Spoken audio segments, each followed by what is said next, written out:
بسم الله الرحمن الرحيم. الحمد لله رب العالمين والصلاة والسلام على رسوله النبي الكريم محمد وعلى آله وصحبه أجمعين ومن تبعهم بإحسان ودعا بدعوتهم إلى يوم الدين. أما بعد، فقال الله سبحانه وتعالى: فأعوذ بالله من الشيطان الرجيم. بسم الله الرحمن الرحيم. إذا السماء انشقت وأذنت لربها وحقت وإذا الأرض مدت وألقت ما فيها وتخلت وأذنت لربها وحقت يا أيها الإنسان إنك كادح إلى ربك كدحا فملاقيه. صدق الله العظيم. محترم ناظرین کرام، السلام علیکم ورحمۃ اللہ وبرکاتہ. سابقہ لیکچر کے اندر الحمدللہ سورہ مطففین پوری ہو گئی. اب انشاءاللہ سورہ انشقاق سے متعلق گفتگو چلے گی. سورہ انشقاق 30ویں پارے کی ایک مکی صورت ہے. جیسا کہ آپ جانتے ہیں کہ شروع پارے سے لے کر مکی صورتوں کا تسلسل چل رہا ہے، اور یہ صورتیں مکے کی بھی اس ابتدائی دور کی ہیں کہ جس کے اندر اسلام کی دعوت کو، اسلام کے عقیدے کو اور اسلام کے جو بنیادی مبادئ ہیں، بنیادی جو توحید اور رسالت اور آخرت کا عقیدہ ہے، اس کو بے بست کرنے والے صورتیں یہ نازل ہو رہی.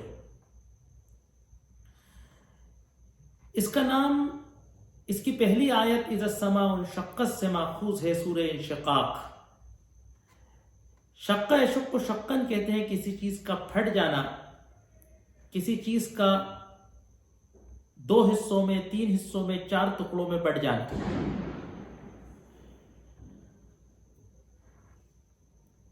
یہاں پر 4 مکی صورتیں لگاتار علی ترتیب آ رہی ہیں، جس میں قیامت کی منظر کشی اور آخرت کے تعلق سے گفتگو ہو رہی ہے.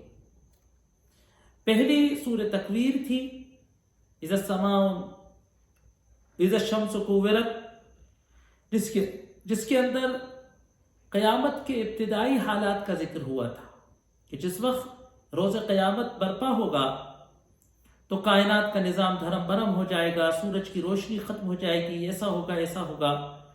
اور پھر وہاں ذکر تھا کہ قیامت کے دن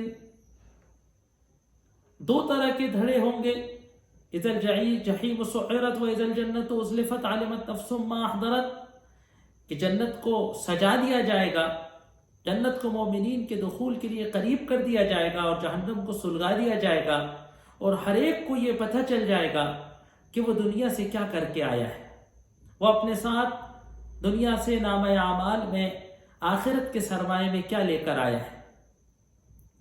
سورہ انفطار کے اندر بھی قیامت کے آغاز کا تذکرہ ہے، اذا السماء انفطرت و اذا الکواکب انتثرت، کہ آسمان بکھر جائے گا، ستارے تتر بتر ہو جائیں گے، سمندروں کا پانی پھٹ جائے گا، ابل جائے گا، اس میں آگ لگ جائے گی، قبریں کھل جائیں گی. پھر وہاں تذکرہ تھا کہ کرامن کاتبین یعلمون ما تفعلون، کہ کرام کاتبین ہیں، اللہ تبارک و تعالیٰ کے طرف سے معزز فرشتے انسانوں کے اعمال کو ریکارڈ کر رہے ہیں اور نامہ اعمال میں ثبت کر رہے ہیں، لکھ رہے ہیں، جو قیامت کے دن پیش کیے جائیں گے.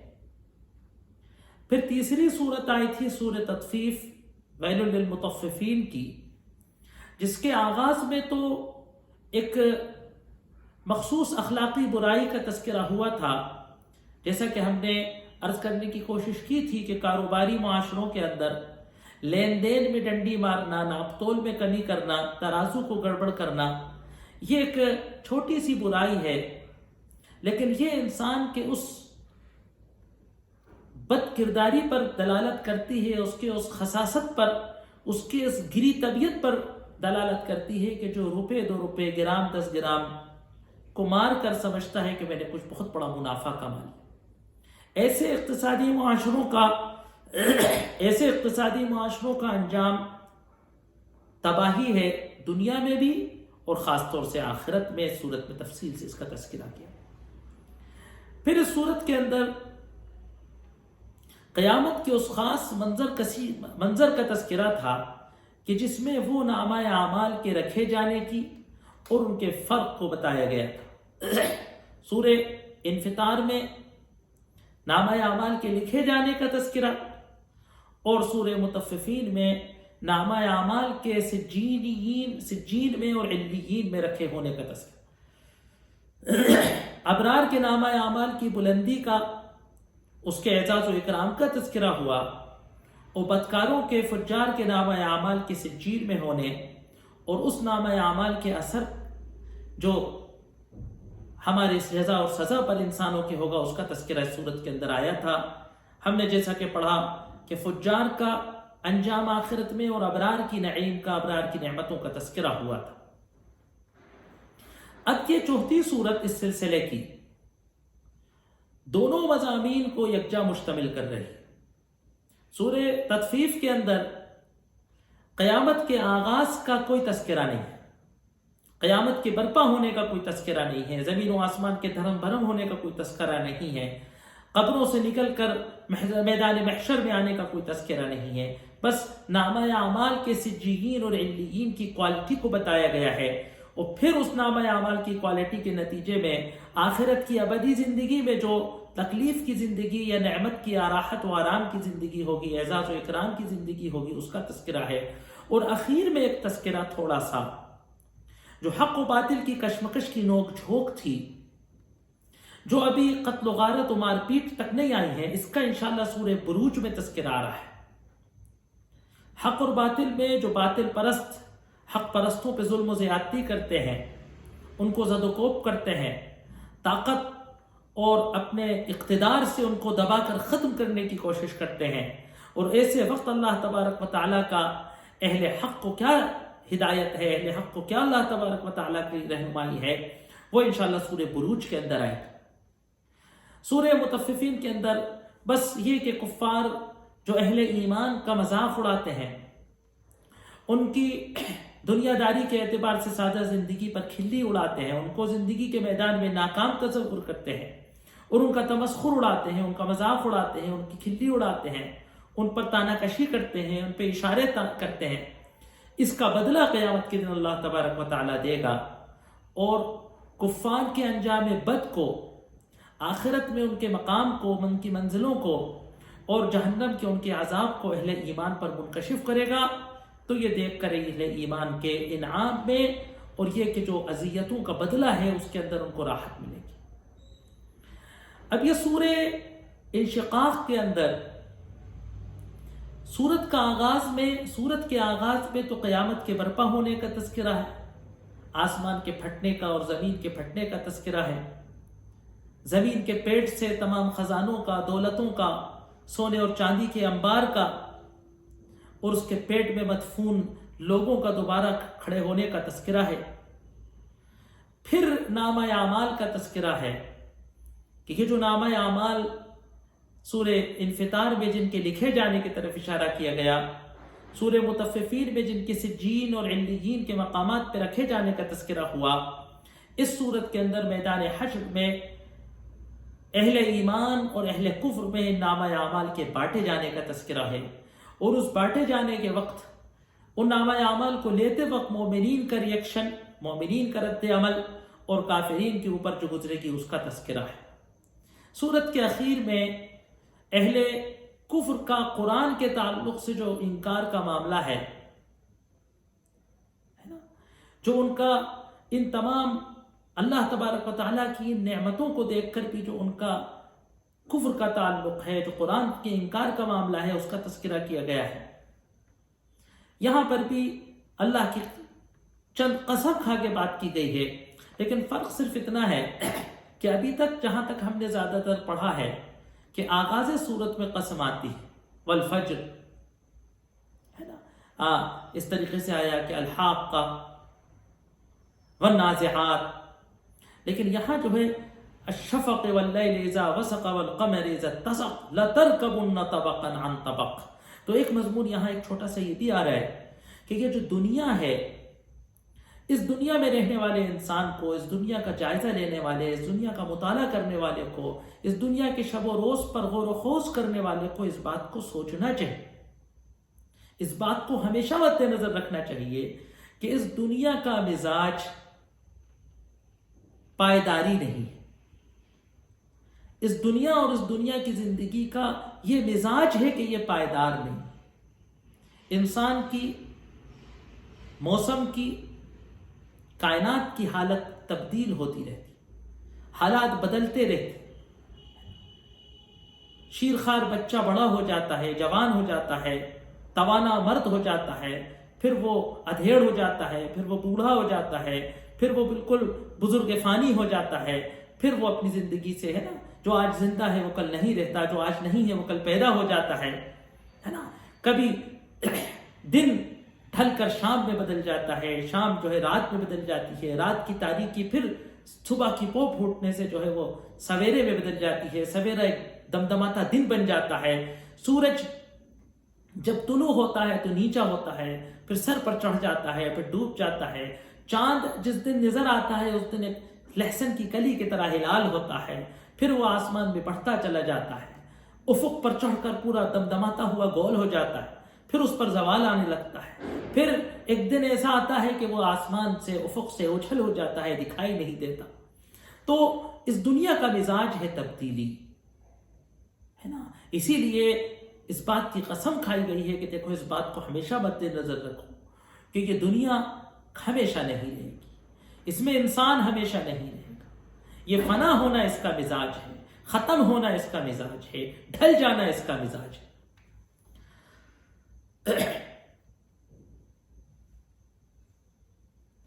اذا السماء انشقت، یاد کرو وہ وقت، یہ اذا جو ہے، یاد کرو وہ وقت، تصور کرو اس وقت کا. ظاہر سی بات ہے اگر ماضی کے بارے میں کہا جائے گا، اذ قال موسیٰ لقومہ، یاد کرو وہ وقت کہ جب موسیٰ نے اپنی قوم سے کہا. لیکن قیامت تو آئندہ آئے گی. قیامت کا آنا، قیامت کا برپا ہونا، اس کائنات کا فنا ہو جانا ایسی یقینی چیز ہے کہ اس کو اللہ تبارک و تعالی ماضی کے صیغے میں استعمال کر. اذا السماء انشقت، یاد کرو وہ وقت، تصور کرو ذرا اس وقت کا، دھیان کرو ذرا اس وقت کا، سوچو کہ اس وقت تم کیا کرو گے، کیسے حالات ہوں گے کہ جب آسمان پھٹ جائے. انشقاق کہتے ہیں درار پڑ کر کسی چیز کا پھٹ جانا. اگر آپ کائنات کے نظام کی طرف دیکھیں، اگر یہ سورج، چاند، ستاروں، سیاروں، زمین، ان کے چلنے، ان کے گھومنے کی رفتاروں، روشنی کی اسپیڈ، دن اور رات کا پلٹنا، سورج سے کسی سیارے اور زمین کے قریب اور دور ہو جانے سے گرمی اور سردی کا فرق ہو جانا، پانی کا جم جانا یا اڑ جانا، اگر آپ اس کی طرف دھیان دیں گے تو آپ کو یہ بات سمجھ آ جائے گی. سائنس اس بات پر اس کی گواہی دے گا کہ اس نظام کائنات میں 1 ملی میٹر کی، اور ملی میٹر بھی بہت بڑی چیز ہے، اتنے بڑے سیاروں کی ہزاروں ہزار، لاکھوں لاکھ محور میں چلنے کی رفتار میں اگر ہلکا سا فرق آ جائے تو کیا اس کا نتیجہ نکل سکتا ہے. پورا نظام دھرم بھرم ہو سکتا ہے، موسم بدل جائیں گے، دن و رات پلٹ جائے گا، سیارے اور ستارے ایک دوسرے سے ٹکرا جائیں گے، کیسے بڑے بڑے دھماکے ہوں. ایک ذرا سے بادل کا بادل سے رگڑ جانے سے کتنی زور سے بجلی چمکتی ہے، کتنا بڑا دھماکہ ہوتا ہے، گر جاتا ہے تو کتنی تباہی ہوتی. ایک ذرا سے بادل کا پھٹ کر زمین پر گر جانے سے کیا حالات پیدا ہو. ایک چھوٹی سی چٹان کے کھسک جانے سے پہاڑی علاقوں میں زمین دھس جاتی ہے، بستیاں کی بستیاں زمین بوس ہو جاتی. تو سوچئے اس کائنات کے اندر آسمان کے پھٹ جانے سے اس پورے کائنات کے نظام کے ختم ہونے کی کیسی دلیل. اذا السماء انشقت،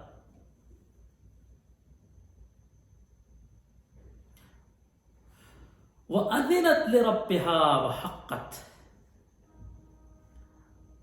اب یہ جو زمین، یہ جو آسمان کا نظام اتھل پتھل ہو جائے گا. یہ اس لیے نہیں ہوگا کہ آسمان کا توازن بگڑ جائے گا کسی ایکسیڈنٹ کے نتیجے میں. اذنت لربہا، اور آسمان اپنے رب کے حکم کے تابع ہو جائے گا. اذن کہتے ہیں کسی کے کہنے کو مان لے، کسی کے حکم کا اعلان کر. اذنت لربہا، اور آسمان اپنے رب کے حکم کے تابع ہو جائے گا. اپنے رب کے حکم کو اللہ اس سے کہے گا کہ آسمان، سارا تو تیرا نظام جو لاکھوں سال سے چل رہا تھا، آج اس نظام کو بدل دینا ہے. تو آسمان اللہ کے حکم کے تابع ہو جائے گا. اللہ کا حکم سن کر وہ اس پورے نظام کو دھرم بھرم کر دے گا. وحقت، حق یحق حقا کہتے ہیں زیبا. وحقت، اور اس کا حق ہے یہ، ہے نا، اس کے لیے زیبا ہے یہ کہ وہ اللہ کے حکم کو مانے. آسمان اللہ کے حکم کو مان لے گا، اور اس کا یہ حق تھا، اس پر یہ لازم ہے، اس پر یہ واجب تھا کہ اللہ کے حکم کو مان لے. اس کے لیے کوئی چارہ کار نہیں تھا کہ سوائے اس کے کہ وہ اللہ کے حکم کو مان لے. وَإِذَا الْأَرْضُ مُدَّتْ، اور یاد کرو وہ وقت، تصور کرو اس وقت کا کہ جب زمین مدت، زمین کو پھیلا دیا جائے. سائنس نے یہ ثابت کرا کہ زمین گیند کی طرح گول ہے، انڈے کی صورت کی ہے لیکن گیند کی طرح گول ہے، اور اس کی جو سطح ہے، جو گولے کا اوپر ہے، اس پر ہم آباد ہیں. باقی یہ پورا اندر زمین کا گولا جو ہے، اس میں زمین کے خزانے بھرے ہوئے ہیں.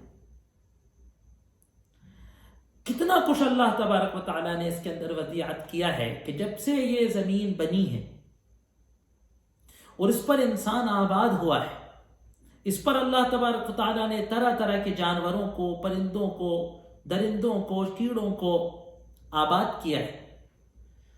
ساری مخلوقات اسی زمین سے اپنا رزق حاصل کر رہے ہیں. آج تک اس زمین پر اس کے علاوہ سے کوئی چیز نہیں آئی. جتنا اناج انسان نے کھایا، جتنی سبزی انسان نے کھائی، جتنے درخت انسان نے اگائے، جتنی لکڑی انسان نے آج تک استعمال کی، جتنا کوئلہ آج تک استعمال کیا، جتنا پانی آج تک استعمال کیا، جتنا چارہ جانوروں نے آج تک چرا، جتنا دانہ آج تک جانوروں نے کھایا، جو کچھ انسان نے مصنوعات بنائی، جو کچھ انسان نے زمین سے لے کر جو ہے استعمال کیا، سونا نکالا، چاندی نکالا، لوہا نکالا، تانبا نکالا، جو کچھ انسان نے آج تک استعمال کیا ہے، چاہے وہ کھانے کی چیزیں ہوں، چاہے اس کے استعمال کی چیزیں ہوں، سب اسی زمین سے حاصل کی ہیں.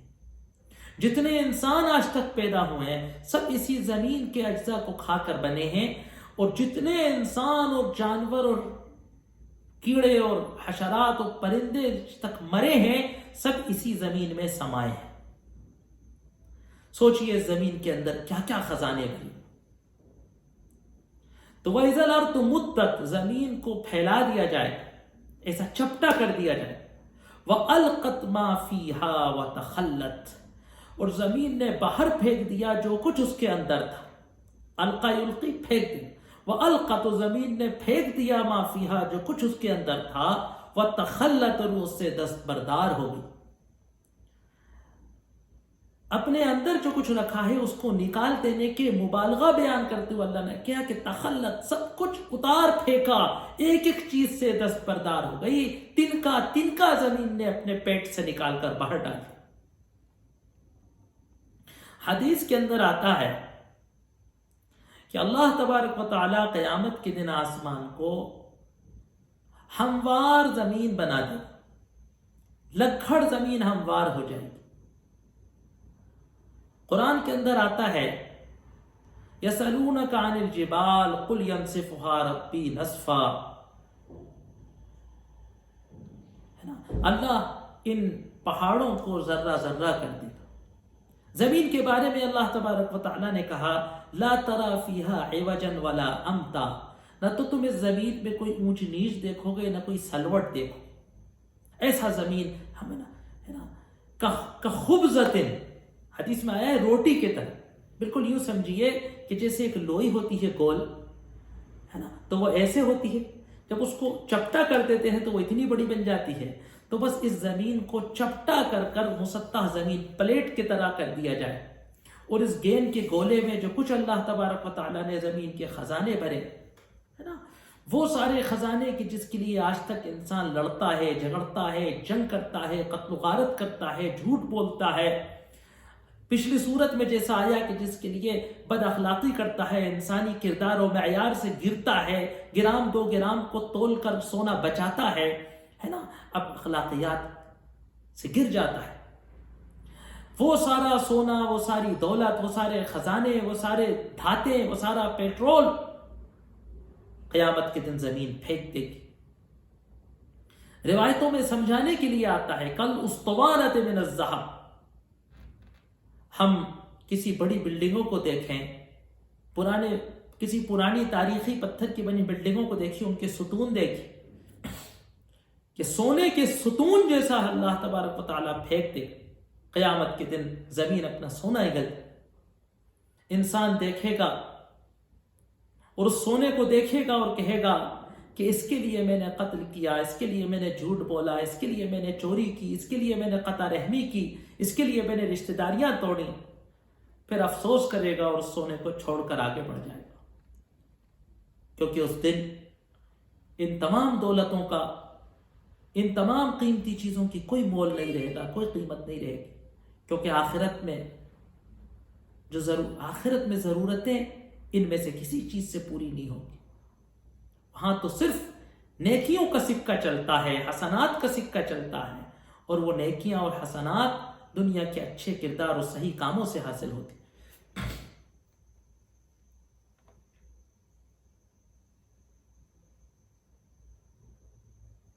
وَأَذِنَتْ لِرَبِّهَا وَحُقَّتْ،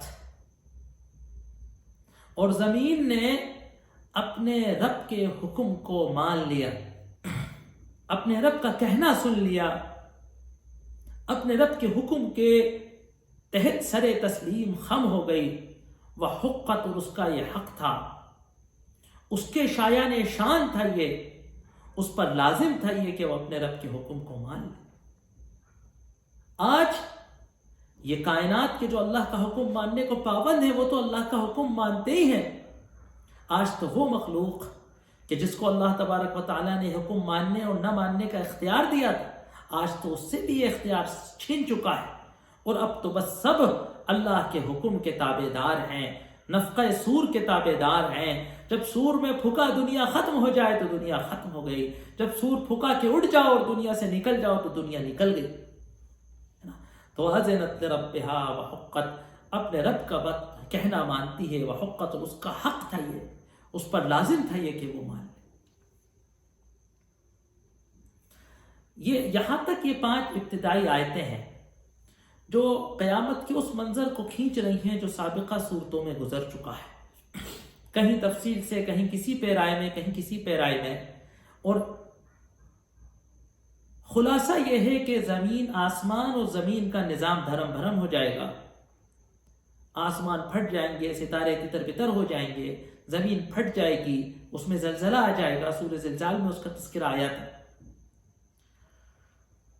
اب یہاں ایک اصول بتایا جا رہا ہے، یا ایھا الانسان، اے انسان، انک کادح الی ربک کدحا فملاقیہ۔ اب قرآن ان 5 آغاز قیامت کی آیات کو بتانے کے بعد انسان کو مخاطب کر کے کہہ رہا ہے کہ حقیقت نفس الامری، حقیقت واقعہ تو یہ ہے کہ یہ دنیا کے جو پائیدار نہیں ہے ایک دن ختم ہو جائے گی، اور جس دن یہ دنیا ختم ہوگی وہ آخرت کا پہلا دن ہوگا۔ بس تو ایک بات سمجھ لے انسان، انک کادح الی ربک کدحا، کہ تو محنت کر رہا ہے، تو تھک رہا ہے۔ انسان کی تخلیق اللہ تبارک و تعالیٰ نے اس طرح کی ہے کہ اس کو اپنی زندگی کے لیے سروائیو کرنے کے لیے، اس دنیا میں جی سکنے کے لیے جد و جہد کرنا پڑتا ہے۔ قدح کہتے ہیں جد و جہد کو، محنت و کوشش کو، قد و کاوش کو، دوڑ دھوپ کو. یا ایھا الانسان، اے انسان، تو قد و کاوش کر رہا ہے، تو محنت کر رہا ہے، تو تھک رہا ہے، تو گھل رہا ہے. الی ربک، اپنے رب کے طرف. قدحن، کیا محنت کرتا ہے، کیسی محنت کرتا ہے. ماں کے پیٹ میں جی سکنے کے لیے محنت کرتا ہے، ماں کے پیٹ سے نکلنے کے لیے مشقت کرتا ہے. پیدا ہونے کے بعد بھوک مٹ جائے، پیاس مٹ جائے، گندگی صاف ہو جائے، اس کے لیے محنت کرتا ہے. اپنے آپ کو چلنا سیکھنے کے لیے محنت کرتا ہے، بولنا سیکھنے کے لیے محنت کرتا ہے، کھانا سیکھنے کے لیے محنت کرتا ہے، ہنر سیکھنے کے لیے محنت کرتا ہے، قابلیت پیدا کرنے کے لیے تعلیم کی محنت سے گزرتا ہے، مکتب اور استاد اور ٹیچر سے گزرتا ہے، کاروبار کرتا ہے، کد و کاوش کرتا ہے، نوکری کرتا ہے، دنیا میں پیسہ کماتا ہے، محنت کرتا ہے، ذمہ داریاں ادا کرتا ہے، پسینہ پسینہ ہوتا ہے، گھنٹوں گھومتا ہے. انسان کو اگر دیکھا جائے تو اس کے وجود سے لے کے موت تک اس کی زندگی کد و کاوش کی، محنت کی، دوڑ دھوپ کا نام ہے. اور کیسی کد و کاوش کہ جس کا تصور نہیں کیا جا سکتا. کبھی کوئی انسان خالی ذہن ہو کر بیٹھے اور سوچے کہ میں نے اپنی زندگی میں کتنی محنت کی ہے، کتنی کوشش کی ہے، کتنا جد و جہد کیا ہے، کتنی انرجی خرچ کی ہے، اور پھر اس کو یہ سوچنا چاہیے کہ یہ ساری محنت اور یہ کد و کاوش کس میدان میں لگائی. الی ربک قدحن، تجھے محنت اپنے رب کے طرف کرنا چاہیے تھی. فملاقیہ، نتیجہ کیا ہے آخر کار کہ فملاقیہ، کہ تجھے اپنے رب سے ملاقات کرنی. سارا معاملہ جہاں گڑبڑ اس بات سے ہوتا ہے کہ انسان اس بات کو بھول جاتا ہے، انسان سے بات اوجھل ہو جاتی ہے کہ اس کو اپنے رب سے ملاقات کرنی. اگر یہ بات یاد رہے تو انسان کی زندگی کی ساری سعی، انسان کی زندگی کی ساری دوڑ دھوپ، انسان کی ساری محنت و کد و کاوش صحیح رخ پر چلی جائے. اور یہ ایک چھوٹا سا نقطہ کہ اللہ کی ملاقات کا یاد رہنا یا اللہ کی ملاقات کا ذہن سے اتر جانا، انسان کے پورے رویے کو، انسان کی زندگی کی پوری دوڑ کو، انسان کی پوری محنت کو غلط کر دیتا. وہی رزق کمانے کی کوشش اگر اللہ کی ملاقات معلوم ہو تو عبادت بن جاتی، اور اللہ کی ملاقات اگر ذہن سے اتر جائے تو وہ ہوس کا ذریعہ بن جاتی. ہر انسان کی زندگی کی جد و جہد، تعلیم حاصل کرنے سے لے کے، علم سے لے کے، کھانے سے لے کے، محنت، ہر محنت، اگر یہ بات یاد رہے کہ اللہ سے ملاقات کرنا میرا آخری میری منزل اللہ سے ملاقات ہے، تو پورے سفر کا رخ درست رہتا ہے. اور اگر یہ منزل اوجھل ہو جائے، ذہن سے اتر جائے، انسان اس کو بھول جائے، یا پھر یہ کہ انسان خدا نخواستہ اس کا انکار کرنے لگے، تو پھر اس کی پوری زندگی بے مقصد ہو جاتی ہے، بے ٹارگیٹ ہو جاتی ہے. انک کادح الی ربک کدحا فملاقیہ. اب جب اللہ سے ملاقات ہوگی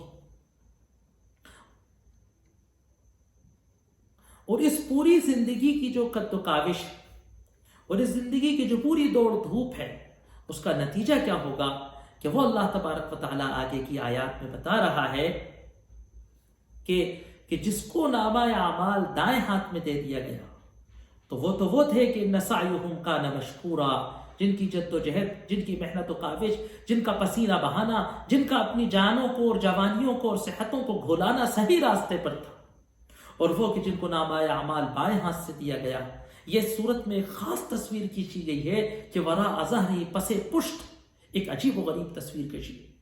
انشاءاللہ اللہ تبارک و تعالیٰ نے توفیق دی تو انشاءاللہ اگلے لیکچر کے اندر اس کے بارے میں گفتگو کی جائے گی. وآخر دعوانا ان الحمد للہ رب العالمین.